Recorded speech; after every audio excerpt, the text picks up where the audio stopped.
ಪ್ರಪ್ರಥಮ ಬಾರಿಗೆ ನಮ್ಮ ಕೇಂದ್ರದ ನಮ್ಮೆಲ್ಲ ಹೈಕಮಾಂಡ್ಗಳಿಗೆ, ಮಲ್ಲಿಕಾರ್ಜುನ್ ಖರ್ಗೆ ಸಾಹೇಬರಿಗೆ, ರಾಹುಲ್ ಗಾಂಧಿ ಅವರಿಗೆ, ವೇಣುಗೋಪಾಲ್ ಅವರಿಗೆ, ಸುರ್ಜೇವಾಲಾ ಸಾಹೇಬರಿಗೆ, ಸಿದ್ದರಾಮಯ್ಯ ಸಾಹೇಬರಿಗೆ, ಡಿ ಕೆ ಶಿವಕುಮಾರ್ ಸಾಹೇಬರಿಗೆ, ನಮ್ಮ ಪಕ್ಷದ ಅಧ್ಯಕ್ಷರಾಗಿರ್ತಕ್ಕಂಥ ಹರಿಪ್ರಸಾದ್ ಸಾಹೇಬರಿಗೆ, ಉಪಮುಖ್ಯಮಂತ್ರಿ ಆಗಿರ್ತಕ್ಕಂಥ ಪರಮೇಶ್ವರ್ ಸಾಹೇಬರಿಗೆ, ಎಲ್ಲ ನಮ್ಮ ಸೀನಿಯರ್ ಮುಖಂಡರುಗಳಿಗೆ, ಕಾಂಗ್ರೆಸ್ಸಿನ ಹೈಕಮಾಂಡ್ಗಳಿಗೆ ನಾನು ಕೃತಜ್ಞತೆ ಸಲ್ಲಿಸಲಿಕ್ಕೆ ಬಯಸ್ತೇನೆ.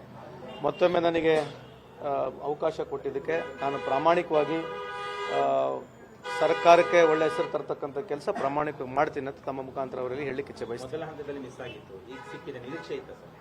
ನಿರೀಕ್ಷೆ ಇತ್ತು, ಬಹಳಷ್ಟು ಜನಕ್ಕೆ, ನನಗೆ ಬಹಳ ಜನಕ್ಕೆ ನಿರೀಕ್ಷೆ ಇದೆ. ಸೊ ನನಗೆ ಸಿಕ್ಕಿದೆ. ಸೊ ಅದಕ್ಕೆ ಐ ಆಮ್ ಜಸ್ಟ್ ಹ್ಯಾಪಿ.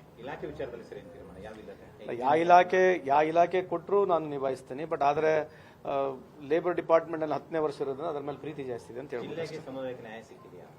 ಕಷ್ಟ. ಈಗ ರಾಜಕೀಯವಾಗಿ ಯಾವ ಜಿಲ್ಲೆಗೆ ಯಾರಿಗೆ ಕೊಡ್ತಾರೆ ಅಂತಕ್ಕಂಥ ನನಗೆ ಸಂಪೂರ್ಣ ಮಾಹಿತಿ ಇಲ್ಲ. ಸೊ ಒಬ್ವಿಯಸ್ಲಿ ಬ್ಯಾಲೆನ್ಸ್ ಮಾಡೇ ಮಾಡ್ತಾರೆ. ಅದು ಪೊಲಿಟಿಕಲ್ ಕ್ಯಾಲ್ಕುಲೇಷನ್ಸ್ ಇದ್ದೇ ಇರುತ್ತೆ ಸರ್.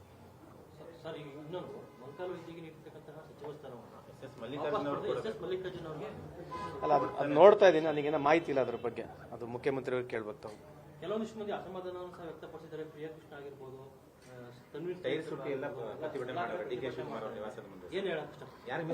ಇದು ನಾವು ಒಪ್ಕೊಳ್ಳೇಬೇಕಾಗುತ್ತೆ. ಯಾಕಂದ್ರೆ ಎಲ್ಲರೂ ಪ್ರತಿಯೊಬ್ಬರು ಪ್ರಯತ್ನ ಮಾಡಿದಾಗ ದುಃಖ ಆಗಿರ್ತಕ್ಕಂಥ ಸಹಜ ಇದೆ. ಅದಕ್ಕೆ ಹೈಕಮಾಂಡ್ ಇದೆ, ಪಕ್ಷದ ಮುಖಂಡರುಗಳಿದ್ದಾವೆ. ರಾಜಕಾರಣದಲ್ಲಿ ಇದು ಸಹಜ, ಇದನ್ನು ಹೊಸದಲ್ಲ. ಎಲ್ಲ ಪಕ್ಷಗಳು ಯಾವುದೇ ಸರ್ಕಾರಕ್ಕೆ ಬಂದಾಗ ಮತ್ತೆ 2ನೇ ಬಾರಿಗೆ ಕ್ಯಾಬಿನೆಟ್ ವಿಸ್ತರಣೆ ಆದಾಗ ಅಥವಾ ರೀಶಫಲ್ ಆದಾಗ ಈ ಥರದ್ದು ನೋಡಿದ್ದೀವಿ. ಸೊ ಅದಕ್ಕೆ ಹೈಕಮಾಂಡು, ನಮ್ಮ ಏನು ಲೀಡರ್ಗಳಿದ್ದಾರೆ, ಅದ್ರ ಬಗ್ಗೆ ಅವರು ಅದನ್ನ ಪ್ರತಿಕ್ರಿಯೆ ನೀಡ್ತಾರೆ. ಅದ್ರ ಜೊತೆಗೆ ಅವರು ಯಾರಿಗೆ ಅಸಮಾಧಾನ ಇದೆ ಅವ್ರ ಬಗ್ಗೆ ಅವ್ರು ಮಾತನಾಡ್ತಾರೆ. ಅವ್ರಿಗೆ ನಮ್ಮ ಮಮ್ಮಿ ಬಿದ್ದುಬಿಟ್ಟಿದ್ರೆ ಹೋಗ್ಬೇಕು ಲೇಟ್ ಆಗಿದೆ.